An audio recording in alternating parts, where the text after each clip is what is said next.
Olá, estamos aqui em mais uma aula do curso de Eletromecânica, ok?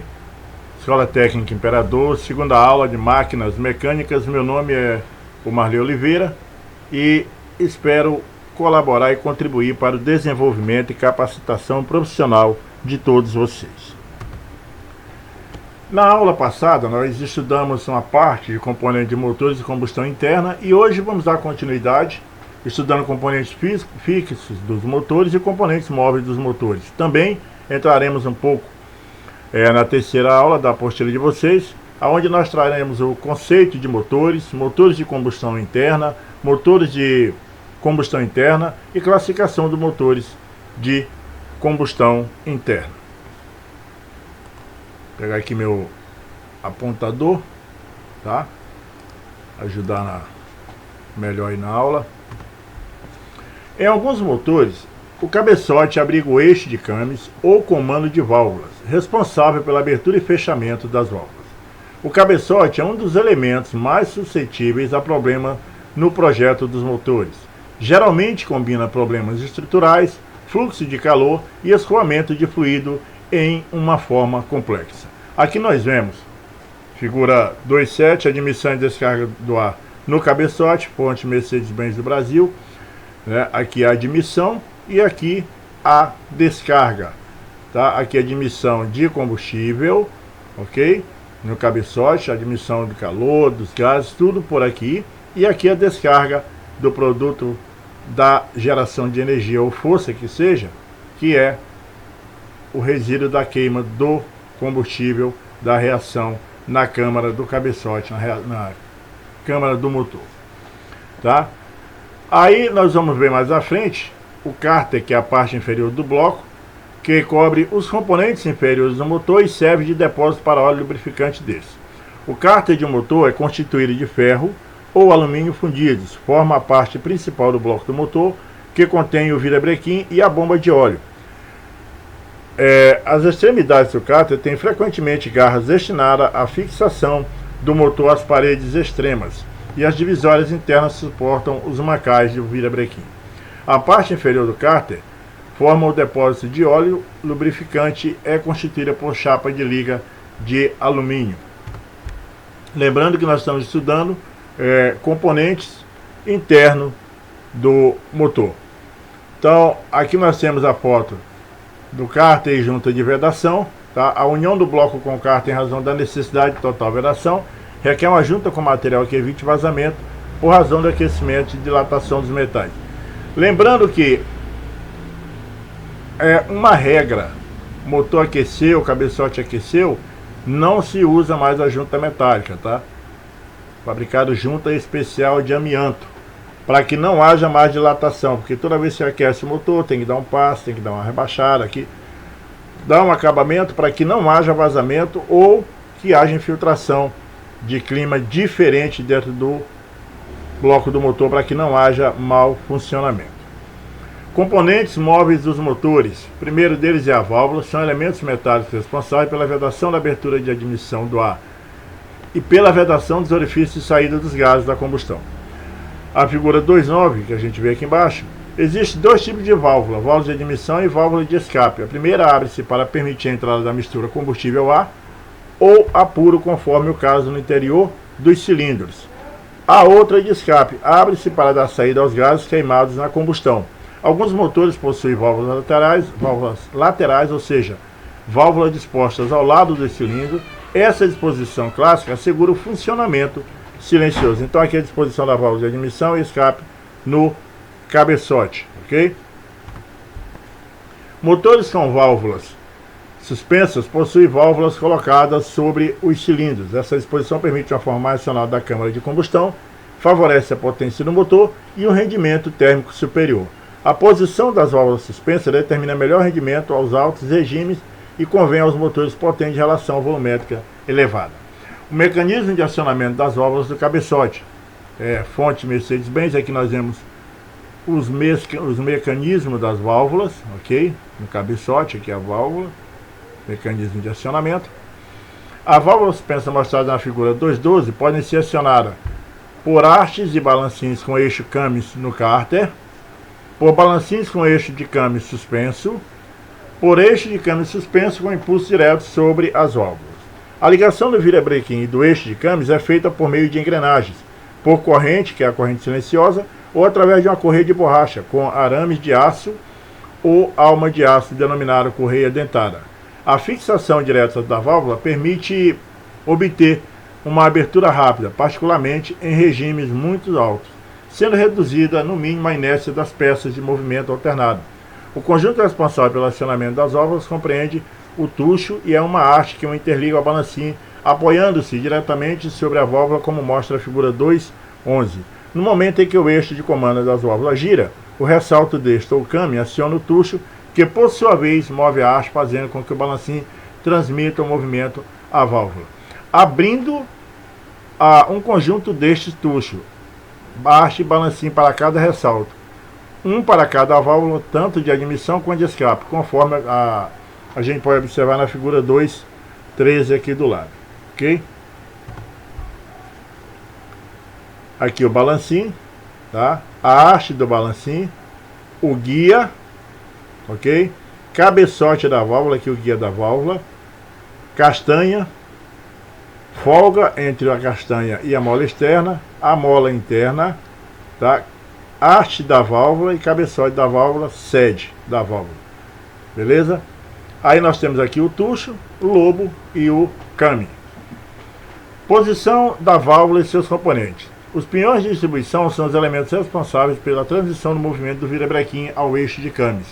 Nos motores de 4 tempos, a relação de rotação da árvore de rede, manivelas para a árvore de comando de válvulas, ou eixo de Cummins é de 2:1, isto é, a cada 2 voltas da árvore de manivelas, o eixo de Cummins realiza somente uma.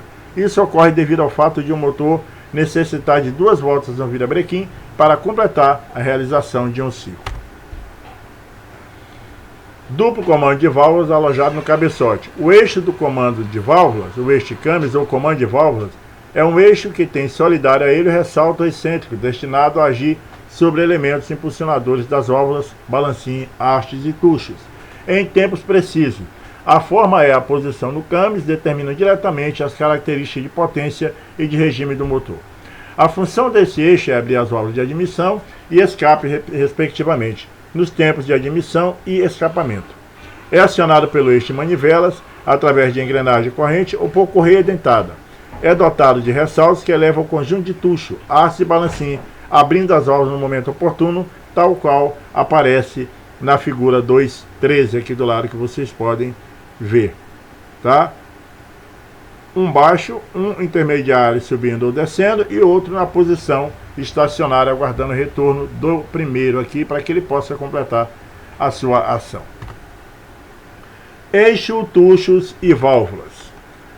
A fim de que uma válvula vede bem e para permitir ajustagem, desgaste, expansão e contração devido às mudanças de temperatura, é necessário sempre alguma folga. Essa folga deve ser mínima necessária para assegurar que as válvulas fiquem ajustadas na sede.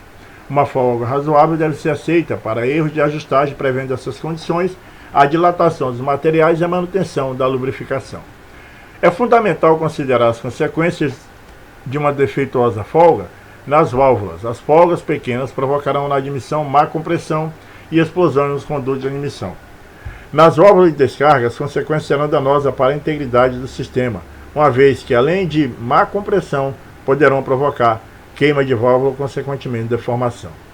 As folgas excessivas na admissão terão como resultado a admissão deficiente, enquanto na descarga o escape incompleto dos gases queimados. Nas duas situações o resultado será baixo rendimento do motor. Então aqui nós temos os órgãos móveis do motor, temos válvulas, 2 válvulas aqui, balancim, haste do balancim, tucho, que é o receptor da haste, eixo de comando da válvula, engrenagem de acionamento e o virabrequim. Os tuchos presentes no comando de válvulas têm a função de transmitir o movimento do Cummins à vareta ou à haste impulsionadora. Os balancins têm a função de inverter o sentido do movimento gerado pelo Cummins. A mola da válvula tem como função fechar a válvula, mantendo-a pressionada contra a sua sede, enquanto as cargas às quais as molas estão sujeitas, a mínima carga com a válvula fechada deve ser alta o bastante para manter a válvula firmemente em sua sede durante o período em que ela permanece fechada. Atualmente, as válvulas de aço são universalmente usadas nos motores de 4 tempos.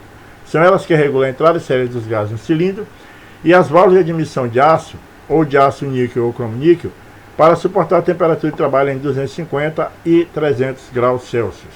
As válvulas de descarga são de uma liga de aço de forte teor de níquel, de cromo e de tungstênio. Elas suportam passagem de gases e temperaturas elevadas de 700 a 750 graus Celsius. A plena potência, elas se apresentam em vermelho escuro incandescente. As válvulas são respiradas por contato com o assento e com a guia. A cabeça da válvula comporta uma superfície de apoio retificada, cujo ângulo pode ser de 30 ou 45 graus. Um ângulo de 45 graus permite uma melhor centragem da válvula sobre seu assento cada vez que se dá o encaixe. Essas particularidades fazem com que se dê preferência a projetos com um ângulo de 45 graus. Para as válvulas de escape, mais facilmente deformáveis, a alta temperatura e o ângulo é o ângulo de 30 graus. As válvulas de admissão, que devem sobretudo favorecer a entrada dos gases novos no cilindro. E aqui nós temos, amigão, o desenho, a figura de um pistão. E o que é o pistão? É um componente responsável por transmitir e ampliar a energia resultante da expansão dos gases após a combustão. Nele se apresenta a parte móvel da câmara de combustão.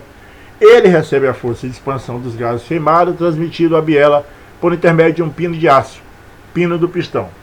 Conforme mostra a figura 2.14, essa aqui embaixo, os pistões são de fundição maleável de liga de alumínio ou de aço, o que lhe confere maior leveza. Geralmente apresentam 3 canaletas para alojamento dos anéis e são usinadas na parte do pistão onde há mais material e menor diâmetro. O efeito da inércia no final do curso são menores, há portanto menos vibração e uma menor frenagem em alto regime de rotação. A figura 2.14, se vocês verem a seguir, é a denominação das partes constituintes de um pistão, fonte MWM International. Os pistões de liga de alumínio são igualmente melhores condutores de calor. Essa qualidade é primordial quando se trata de motor cujo regime de rotação ultrapassa 3.500 RPM. O pistão de motor de combustão interna funciona em condições particularmente desfavoráveis para regime de rotação de 3.600 RPM. Ele para 120 vezes por segundo, entre cada parada ele atinge uma velocidade de 70 km por hora. No momento da explosão ele recebe um impulso de mais ou menos 20.000 newtons, ou seja, 2.000 kg. 30 vezes por segundo a sua temperatura sobe a 350 graus Celsius no centro da cabeça e cerca de 150 a 200 graus Celsius na extremidade final da saia. Em marcha, a dilatação dos pistões é grande. As folgas médias têm um diâmetro maior para os pistões de liga de alumínio devido à maior dilatação dessa liga em relação à fundição ou ao aço. Nos pistões de aço, mal condutores de calor, a temperatura eleva-se mais do que nos pistões de liga de alumínio. Em temperatura ambiente, o pistão deve ser ajustado no seu cilindro com uma certa folga para que, mesmo depois de ter atingido a sua temperatura de marcha, ainda deslize livremente. A folga da dilatação ocorrida na fabricação do pistão depende das seguintes situações: diâmetro do cilindro, metragem se compõe o pistão, da forma do pistão, do regime de rotação do motor, do sistema de refrigeração e de sua eficácia, das condições de emprego do motor e do tipo de combustível. Os pistões ou êmbolos em movimento definem seu curso pelo deslocamento máximo superior e máximo inferior, ponto morto superior PMS e o ponto morto inferior. E nessas posições que o êmbolo muda de sentido de movimento, estando no seu máximo, que é o ponto morto superior, ou no seu mínimo, ponto morto inferior, conforme mostra a figura 2.15. Então aqui a figura 2.15, curso do pistão em ponto morto superior ou ponto morto inferior. O funcionamento do motor leva a um desgaste natural progressivo dos cilindros. Esse desgaste é regular e dá ao cilindro uma ovalização e uma conicidade. O maior desgaste verifica-se no ponto morto superior desse local. A lubrificação é normalmente insuficiente enquanto a pressão e a temperatura estão no seu máximo. No ponto morto inferior ou inicial, essas condições são exatamente opostas ao desgaste, é quase nulo.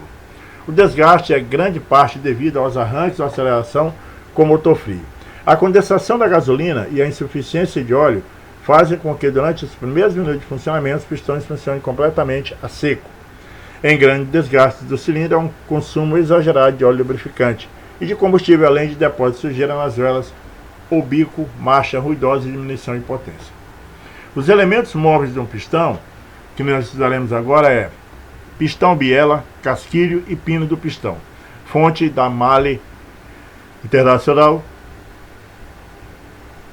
Os anéis de segmento ou anéis de segmento apresentados na figura 2.17 são componentes montados nos pistões que trabalham em contato com as camisas e apresentam três funções básicas, como vedação da compressão e combustão, o controle de óleo lubrificante e a transferência de calor para o sistema de arrefecimento. A maioria dos anéis de segmento é feita de ferro fundido cinza, dada a sua excelente resistência ao desgaste. Em todos os diâmetros de cilindro, os anéis de segmento evitam ainda vazamento dos gases e mantém o fluxo de óleo na câmara de combustão com vazão mínima necessária para a adequada lubrificação dos anéis e do pistão. Nos motores modernos, a vazão de óleo através dos anéis é extremamente pequena, aproxima-se do zero para motores de pequeno e médio porte.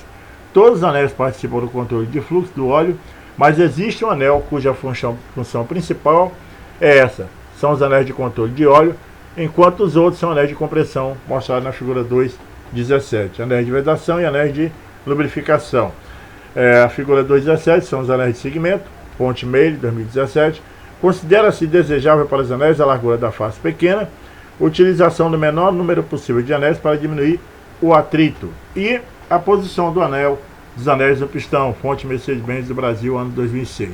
Aqui o sistema de compressão, que o impulsiona para baixo, os anéis de compressão e o controle do óleo, que é esse que vocês veem aqui com essa setinha apontando aqui para baixo. Tá? Bielas são considerados braços de ligação entre os pistões aqui, a biela, que é composta de pé, cabeça e corpo.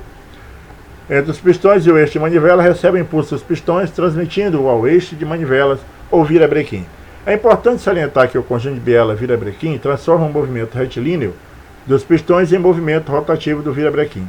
As bielas são constituídas por aço, liga estampado e, por vezes, de alumínio. A tampa da biela junto à cabeça é fixa por parafusos de aço ou cromo-níquel. Cromo-níquel tratado, o que lhe confere grande resistência. Seu formato apresenta-lhes denominados pelo pé, corpo e cabeça da biela, mostrado na figura 2.19. O pé da biela articula-se no pino do pistão por intermédio de uma bucha de bronze fosforoso chavetada. O corpo da biela é tubular de seção em duplo. As bielas inteiramente usinadas asseguram o melhor equilíbrio do motor e menor vibração. A cabeça de biela gira no pino por intermédio de mancagem de duas partes. Os metais utilizados dependem do gênero de motores, das cargas da biela e das velocidades de rotação. Aqui o detalhe da biela, na figura 2.19, fonte Male do Brasil. As bronzinas ou casquilhos ou bronzinas são buchas bipartidas, geralmente trimetálicas, de aço, cobre e estanho, que diminuem o atrito entre o eixo e seu apoio, suportando cargas elevadas. As bronzinas possuem ressaltos para assegurar um posicionamento correto da montagem, impedir seu deslocamento lateral, bem como orifícios que permitem facilitar a sua lubrificação. Biela, pistão e bronzinas. Fonte Mercedes-Benz. O virabrequim é um elemento componente do sistema de força do motor, também conhecido por eixo de manivelas, EDM, ou árvore de manivelas, ADM. É considerado o eixo motor propriamente dito, qual a maioria das vezes é instalado na parte inferior do bloco, recebendo ainda as bielas que imprimem movimento. As cargas aparentes de virabrequim resultam em tensões devido à flexão, torção e cisalhamento em todos os seus comprimentos. A geometria complexa envolvida tornaria impossíveis cálculo, precisão e tensão, ainda que as cargas fossem conhecidas com precisão. A linha de eixo é o conjunto de munhões, pontos fixos, assentamento dos mancares de fixação no bloco, nos quais o girabrequim apoiado no bloco do motor, os moentes são parte do virabrequim onde se apoiam as bielas. Ou seja, a linha de eixo é o conjunto de munhões, pontos, esses pontos fixos de assentamento dos mancais de fixação no bloco, nos quais esse mancal gira o virabrequim apoiado no bloco do motor. Os moentes são as partes de virabrequim onde se apoiam as bielas, ok? O interior do virabrequim contém ainda dutos especiais por onde circula o óleo necessário à lubrificação dos munhões e dos moentes apresentado na figura 2.21. Então nós temos aqui o pistão, furos para óleo e bronzina. Figura 2.21, localização dos moentes e munhões no virabrequim. Então nós temos os moentes, tá? E os munhões no virabrequim. A figura 2.22 apresenta a posição de instalação volante, constituída por fundição ou de aço moldado. O volante destina-se a regularizar e equilibrar a rotação do virabrequim no momento da explosão. O volante absorve a energia desenvolvida e restitui nos tempos dos motores. Os motores de um cilindro exigem um volante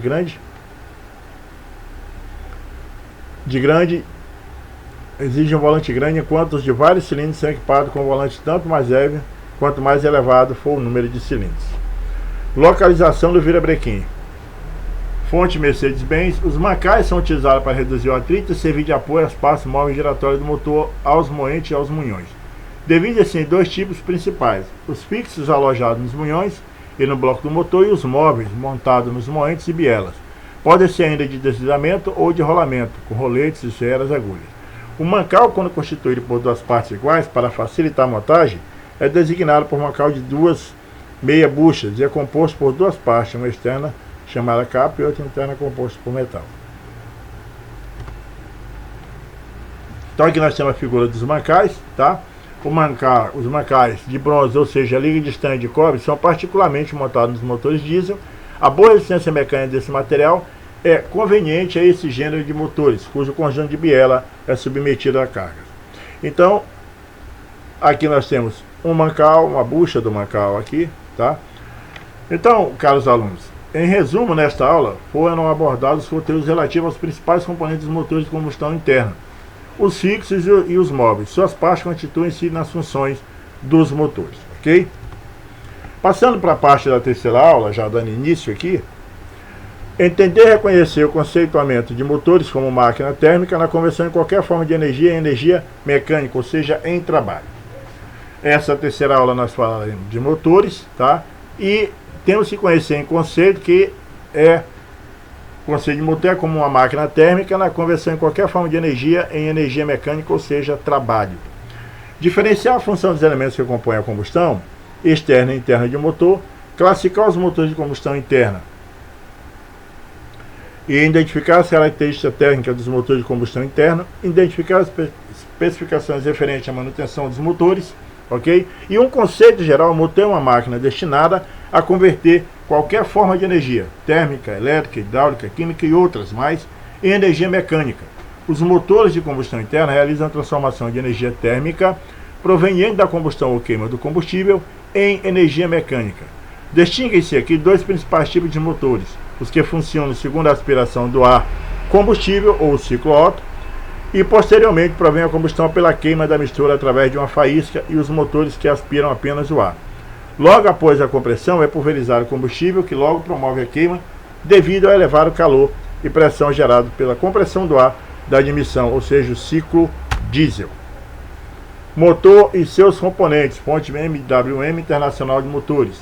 Motores de combustão interna apresentam para o processo de combustão fluido de trabalho completamente separado da mistura de ar combustível, sendo o calor dos produtos dessa combustão transferido através das paredes de reservatório ou caldeira para os motores a vapor.